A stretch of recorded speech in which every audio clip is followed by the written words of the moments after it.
On today's edition of the Locked On Florida Panthers podcast, we'll be bringing in Jon Chik, the host of Locked On New York Rangers, to discuss this 6-2 win for the New York Rangers over the Panthers, where the New York Rangers were very opportunistic and the Florida Panthers did not put enough pressure on Igor Shesterkin. We're going to discuss this and an update on Sam Bennett here on the Locked On Florida Panthers podcast. Your Locked On Panthers, your daily podcast on the Florida Panthers. Part of the Locked On Podcast Network. Your team every day.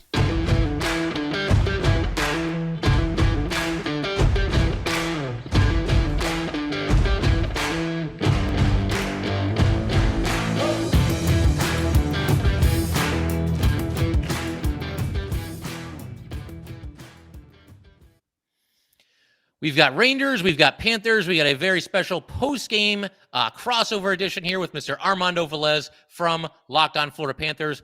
What is going on, everybody? Welcome back, Ranger fans and Panther fans. Like I just said, special crossover post-game edition here. Always a good time talking with my good friend Armando Velez. And obviously for us Ranger fans, a little bit nicer after a pretty solid 6-2 win in Madison Square Garden in this game here tonight. But Armando, like I said, man, always a pleasure to talk some hockey.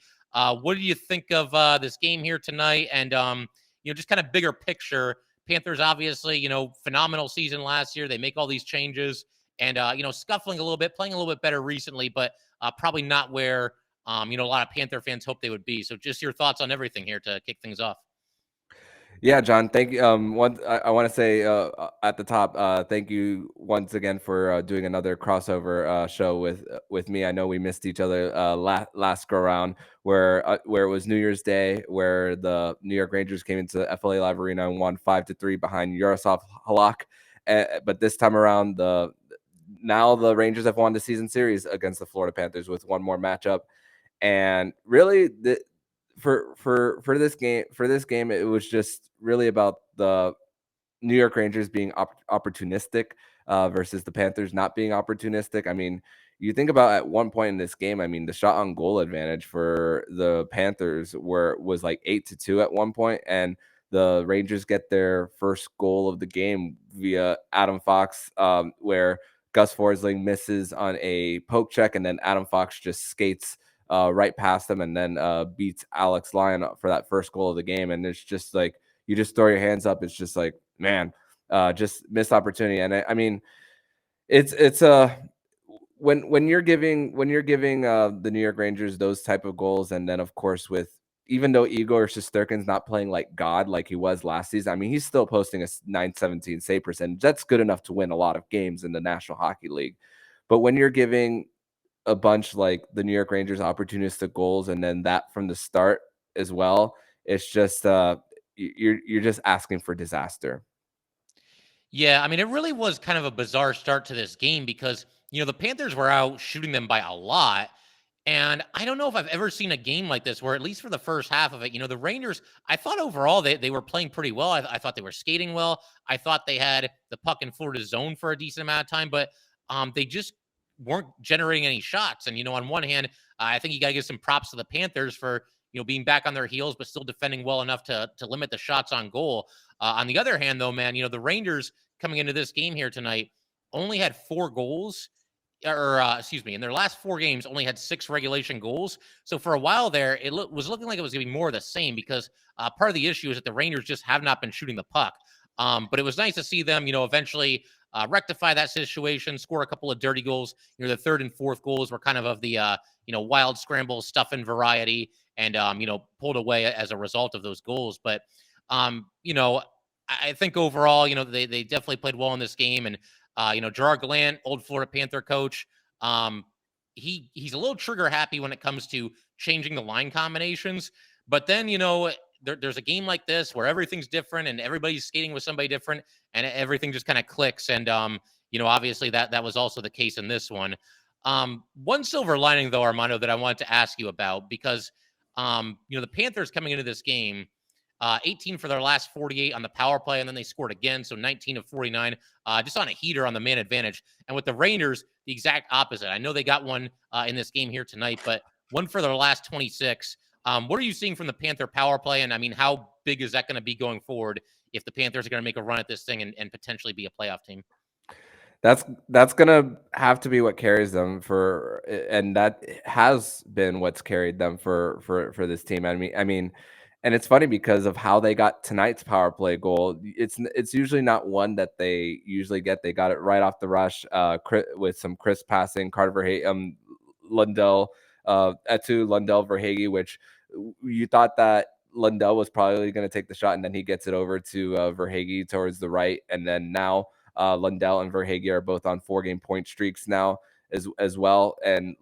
And you talk about switching lines. I mean, just last week where the Florida Panthers were on their West Coast trip, in the Colorado game, that's when Paul Maurice started switching the lines, putting Anton Lundell on Barkov's wing on the top line after being quiet at times throughout the season.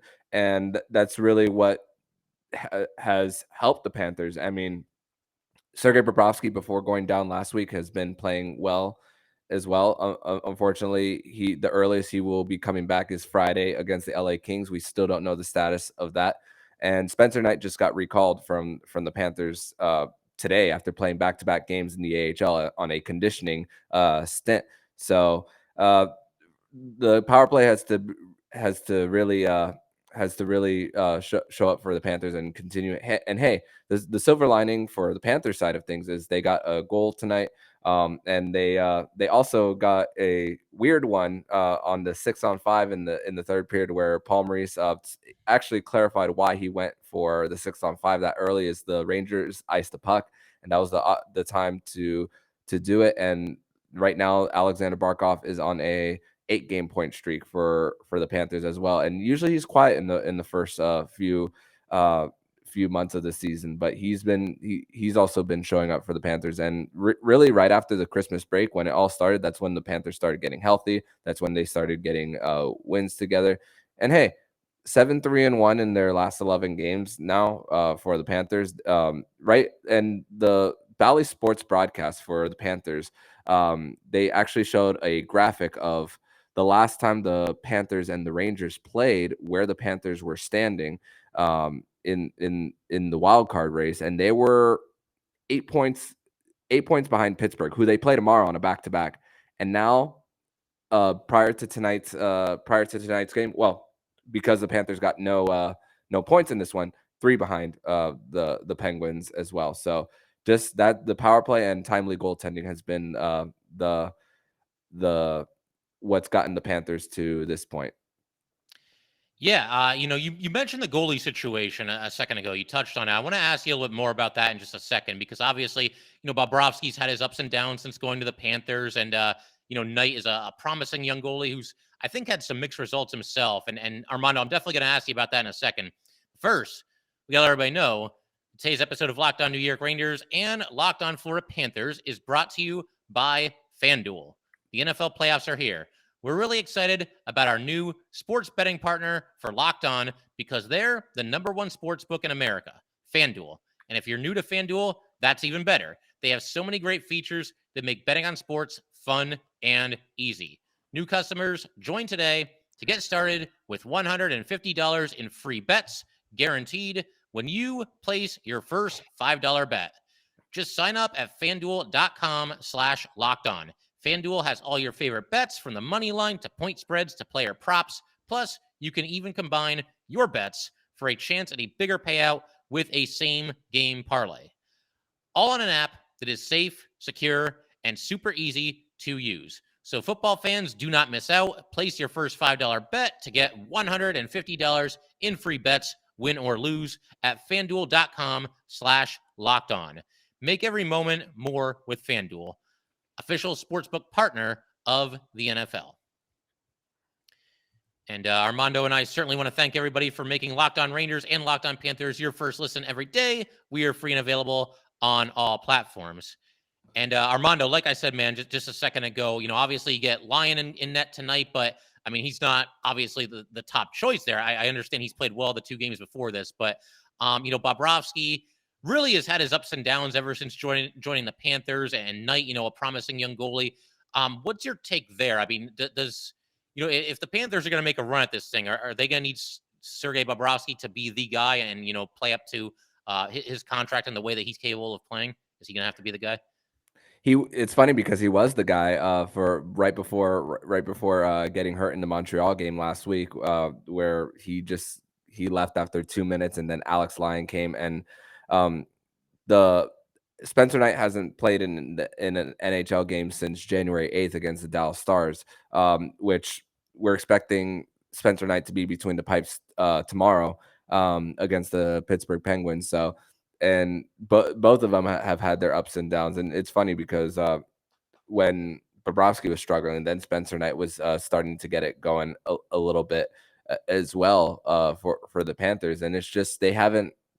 Neither of the goalies have had a long enough sustained run, but Bobrovsky is better when he plays uh, uh, big stretches of games. I mean, we see Igor Shesterkin start four, and then Halak will take one, and that's really what it comes down to for the Panthers. I mean, it's funny because if Alex Lyon got a win against the New York Rangers, his nickname is the Lion King for the Panthers. I was ready to kind of rename Madison Square Garden the Mid Scoff Theater for if Alex Lyon were to able to win. But for the Panthers, going back to this game, it was just a lack of sustained pressure on Igor Shesterkin as well.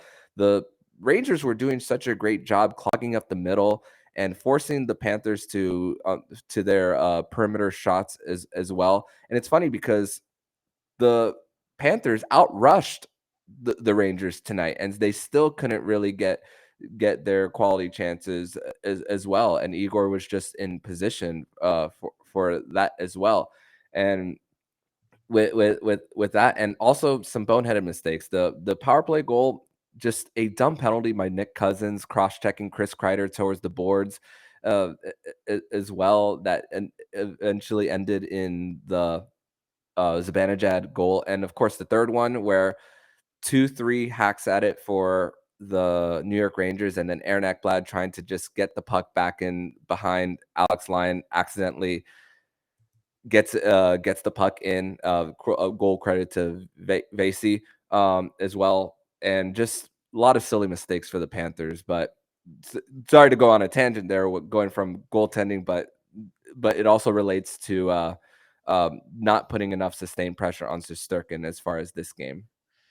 No, I agree for sure, man. I thought overall the Rangers defended pretty well. I thought in the third period they came out with a good game plan. I think more than anything that the thing that I like the most about this win for the Rangers, I mean, the 6 goals are great. You'll take that every single night. But for the most part, I mean, unless I'm forgetting anything, they pretty much played mistake-free hockey. It wasn't a game where they were going to shoot themselves in the foot, beat themselves. Both of the Panthers' goals, in a way, sort of came on the power play. The first one was literally on the power play. And then the second one, of course, Maurice pulling the goalie down by 4 goals with 9 minutes left. But, it's funny because people like in that situation, like anytime a coach does that, you go on social media and everybody's kind of making fun of the coach. But I like when coaches do that, because at that point in the game, you're down by 4 goals. Like, if you're going to have any chance at a miracle comeback, you got to get a goal. You pull a goalie in that situation for the same reason that you pull a goalie if you're down by 1 and there's 2 minutes left, because at that point it's worth the risk. And I'm curious, man, does Maurice do things like that from time to time? Has he ever pulled the goalie in some unconventional spots? Because I mean, it worked. They got a goal and had a couple of other chances as well. So I'm just curious if you've seen him do that in the past. Not for a 4 goal differential. We've seen it with 2. I've seen it with 2 before with 7 minutes left once. Oh, wow. But not 10 minutes left for this one. And honestly, we've seen some questionable challenges here and there by Paul Maurice. There's just one a few weeks ago that he was it was against Vegas, I believe it was, that it was just you go down 3-2 and then you lose it, and then you're down on the power play. But there's actually speaking of challenges, I thought that maybe on that 4th goal by the Rangers where Alex Lyon had his pad right on the line, which this is why the initial call matters in hockey as well, where the pad was right down the line. The blue shirts were consistently crashing into the net as well, and that's what the Lafreniere goal is what I'm talking about. Right. And it might have been worth challenging, but you just also you couldn't tell. You're down 3 goals at that point, and just not enough to try to challenge it. So maybe he was thinking, let's see, because this is so close, maybe I can challenge it. No, not enough. Okay, go 6-on-5 on this one. So he's just like thinking before it happens. That which is, and the Panthers. Your listeners might not know this, but the Panthers this season still do not have a win this season when they trail going into the third period. Yeah, they mentioned something like that on the MSG broadcast. And by the way, I had a very similar thought on the Lafreniere goal. There was a lot going on there, just kind of a wild scramble. And even the Rangers, after they scored, were kind of like standing there, like, is that going to count? What are we doing here? I was a little bit surprised that he didn't challenge. But yeah, man, I actually wanted to ask you about that because, my understanding is that was a big strength of the Panthers last year. It's one of the reasons why they won as many games as they did. They came from behind and they won games in dramatic fashion quite a bit. I realized, look, that there's been a lot of changes. Obviously, you got Kachuk now. There's no more Uyghur. There's no more Huberdeau. But, I mean, has that been surprising for you to see them, seemingly unable to do something that they did so well this past season, the one before this one? Well, luckily for the Panthers, the way their system is built is they don't allow as many rush chances for the opposition, even though the fifth goal for the Rangers resulted in that as a result of puck watching, where just the passes that Panarin was connecting to Zibanejad was just incredible. And it's funny to think that the Panthers at one point were trying to go after Artemi Panarin free agency in 2019. What a time that maybe Panarin and Bobrovsky could have teamed up in Florida when free agency was going on. But with with the Panthers, I mean, just different changes. But hey, Jonathan Huberdeau is not getting the point totals in Calgary like he was in Florida. It's looking like Mackenzie Weegar is the better part of that trade right now for the Calgary Flames. I mean, and Matthew Tkachuk is doing this 5 years younger than Huberdeau as well. You got him signed 8 more years. His contract is lined up with Barkov as well. He's the Panthers representative in the All-Star, which actually there was a video on Twitter today of Times Square advertising the NHL All-Star game, and then it's showing Matthew Tkachuk right in Times Square. So I thought that was a pretty neat feature that Times Square had with the NHL All-Star game. And it's just been a treat. It's he's not the fastest skater, but the way he threats behind the net, he leads the league in passes from behind the net per game, and he has the shortest distance per goal in the NHL as well. And it came with a lot of growing pains, but they've started to string a few wins together. Like I said, 7-3-1 in their last 11. And right there in the race. They got a little bit of help tonight with the New York Islanders losing to the Toronto Maple Leafs. And right now I actually have the game on as we're talking. Buffalo and Dallas are tied, and the Buffalo Sabres have a few games in hand on the Panthers. They're also on a back-to-back tomorrow. Right now, that game is tied 2-2 as we're recording. Yeah, I mean, that's obviously good news for the Panthers. It's going to be exciting. Last year, I mean, on one hand, I'm a Ranger fan, you're a Panther fan. It was good that we knew that these two teams were going to go to the playoffs, but there was such a division between the top 8 teams in the race last year and the bottom 8 teams. We knew probably by this time last year who the 8 playoff teams in the Eastern Conference were going to be, and it's not like that this year. There's a lot of teams in the race, and for better or worse for us, Armando, I think it's going to be a little bit more exciting as far as the playoff chase is concerned coming down the stretch here. Yeah, I mean, Boston just had to go on the tear that they have been on this season, because everybody was predicting Tampa, Toronto, Florida, no specific order as far as the Atlantic Division.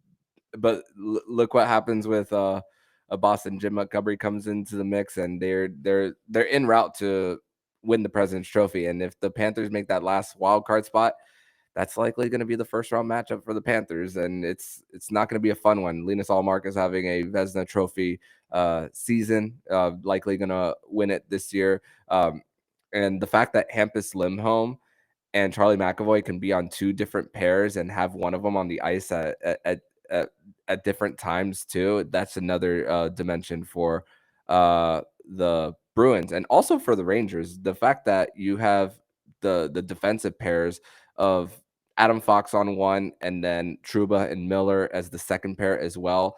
That bodes so well for the New York Rangers and also helps protect Shesterkin as well, which is another example of like what they did tonight. Yeah, they are really deep at defensemen. It's interesting, man, because they seem completely capable of developing their own homegrown defensemen. I mean, you could talk about now, Fox and Lindgren were both drafted by other teams, but they both made their NHL debut with the Rangers, and they've, that's an excellent top pairing. It's about as good as it gets. Miller looks like an emerging superstar, and Braden Schneider, kind of an old school gritty defenseman playing on the third pairing. He's more than capable of playing a top four role. There's just no room for him with the guys you just mentioned. But yeah, man, the defensemen, I think Ranger fans feel pretty good about where they are there. To change gears real quick though, man, we were talking about the empty net and Paul Maurice's strategy there and everything. Did you think Igor Shesterkin was about to score a goal in this game here tonight? Did you think he had it? My heart was beating a little bit as like, no, no way we're gonna see a goalie goal. And didn't he almost get one against the Senators last year? Yeah, man. So I don't remember. Was it the Senators? I don't remember which team it was against, but I do remember, I had talked on here about how I think he's going to eventually get one at some point during his career. And then I was doing something, it might have been like predictions for the second half or something like that. And I was like, man, I'm going to up the ante. Igor's going to get one this year. And then 3 days later, he almost got one. And if he had put one in there, man, that might have been the end of Locked On Rangers because I never would have topped myself after that. But yeah, man, I think eventually it's coming. And, man, that one tonight, I thought he had it. You could tell it was coming too because the puck went on net, and there weren't really any Panthers all that close, and you could hear the crowd start to anticipate it, and just fires it up into the air out of the zone, and I mean that couldn't have missed by more than like 4 or 5 inches. So yeah, exciting times, man. I think eventually he'll get one, but you're probably happy at least it didn't happen to your team. Yeah, it sucks being on the receiving end of those. Yes, for sure. Yes. Do you want to let everybody know about our other wonderful sponsor here for today, Athletic Greens? Yes. This episode is brought to you by Athletic Greens, and our next partner is a product that I literally use every day. And I started taking AG1 because, like I say on my podcast, and this is probably the first time the people on the Locked On New York Rangers feed is hearing this, but South Florida, if there is anything about South Florida that's very popular, it's coffee, and sometimes I drink too much of it, so I need a little bit of a break from it.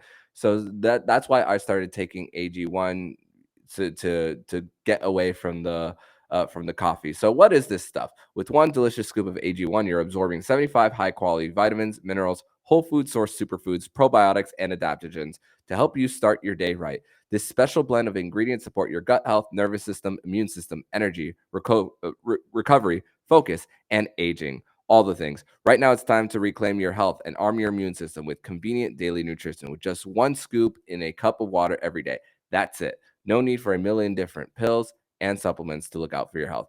To make it easy, Athletic Greens is going to give you a free 1-year supply of immune-supporting vitamin D and 5 free travel packs with your purchase. All you have to do is visit athleticgreens.com/NHL Network. Again, that's athleticgreens.com/NHL Network to take ownership over your health and pick up the ultimate daily nutritional insurance. Yeah, so good stuff. And I wanted to also ask you, we talked about Paul Maurice, a couple of times throughout this episode, but obviously the new coach in town this year. And I'm just wondering, man, because obviously he's a good coach. He's had a lot of success in a lot of different places that he's been, and I think eventually, that will click there with the Panthers. As you've mentioned, they've played a lot better recently. They're kind of on a roll coming into this game tonight. But I'm just curious, man. Like, first of all, how did you and the fans feel about that hiring? And is there any heat on him, just given the fact that they're not winning at the clip that they were last season? As far as the fan base is concerned. I'm glad you asked. Yes. When I guess the expectations of the fan base were extremely high, like President's Trophy high, and then when it wasn't coming to fruition, the fan base was really loud, yelling "Fire Paul Maurice."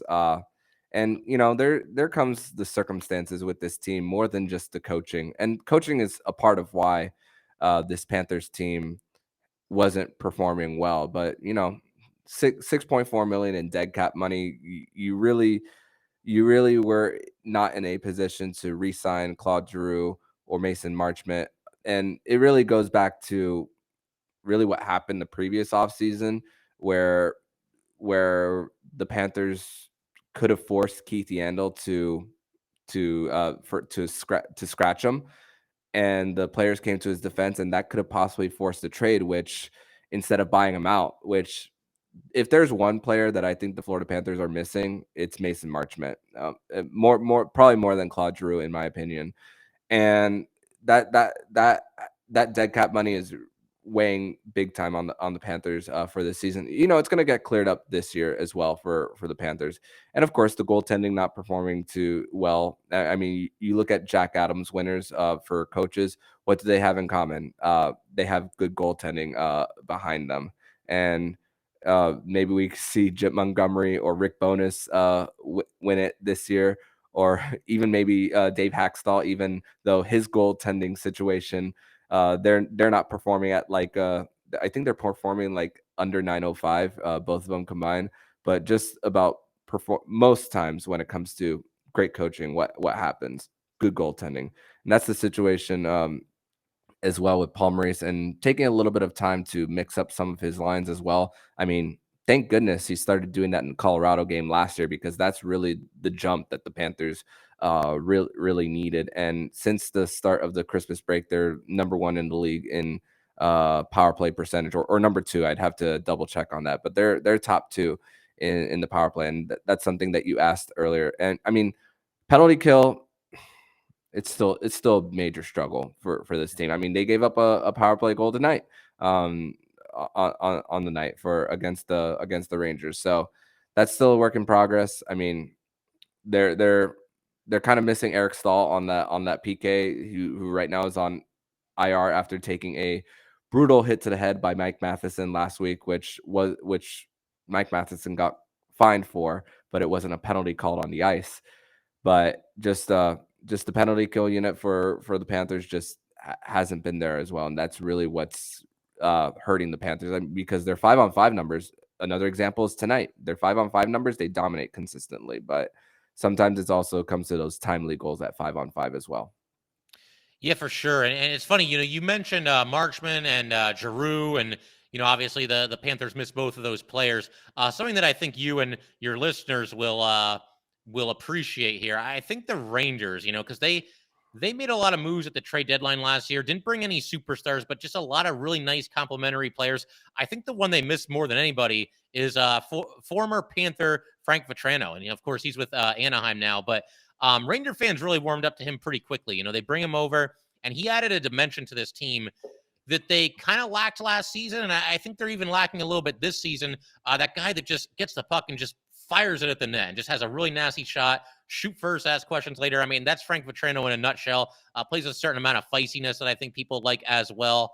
So I definitely miss Vetrano, man. But Yeah. I know what you mean, because there's times this year, Vetrano and some of the other guys, Kopp, Mott, Justin Braun, again, no superstar players, but these guys all came in and seemed to fit the Rangers like a glove. And I do think there's times where, the Rangers have certainly missed those guys. And, that kind of leads me into something else I wanted to ask you about. Do you see the Panthers doing anything at the trade deadline? Will they be buyers? Is there any certain player you've got your eye on if they can, maybe make a couple moves here? Right now, the Panthers have a lot of players on LTIR, and Anthony Duclair is designated to come back soon.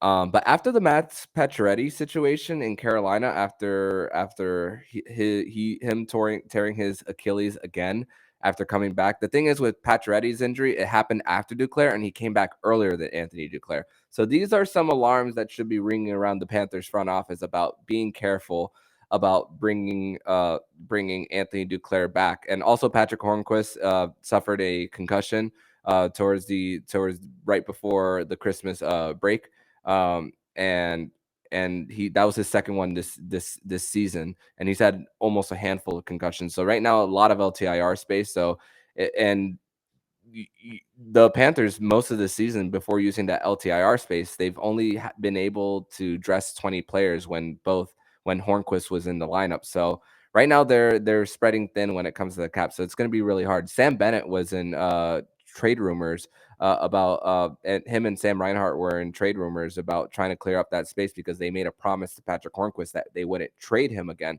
And that actually leads me to Sam Bennett for this game. He gets tangled up with Filip Chytil. His leg goes in a direction that is not supposed to go in as he's going towards the boards. And I was a little scared. I'm not going to speculate, but it did not look good. Thought it was going to be possibly something that would last a long time. And then he comes out for the second period as well, gives it a go, and then also doesn't return to start the third period as well. So a lot of cap gymnastics that the Florida Panthers have to maneuver before they could even think about bringing in someone. But what was your thought on the collision with Bennett and Hito? Definitely not on purpose, not a slew foot by any stretch of the imagination, in my opinion. Yeah, no, I mean, first of all, Filip Chytil is definitely not that guy. I mean, he's never had anything even close, I don't think, to a dirty play since he's been in this league, and he's in year 5 now. But yeah, man, that was scary. I really felt for Bennett when that happened. Just one of those freaky, fluky plays where, two players are kind of turning in the same direction.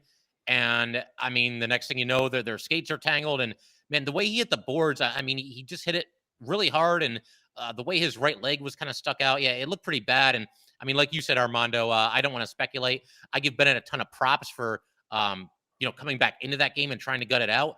But at the same time, man, like, sometimes you gotta lose the battle to win the war, so to speak. And if for Bennett, the last thing that you want to see, even just as a hockey fan for me, and certainly you as a Panther fan, you don't want to see him go out there and try to gut it out just in this one game and then mess it up even worse and be out for even longer. So, yeah, man, props to him for being tough as nails and trying to battle through it. But yeah, I hope your team can get healthy soon, man, because you don't ever want to be done in by injuries. You want to have your players out there kind of settling the score and kind of determining the fate of the team. You never want your fate in any sport to be dictated by the fact that you've got more injuries than any other team in the league, whatever sport it might be. So yeah.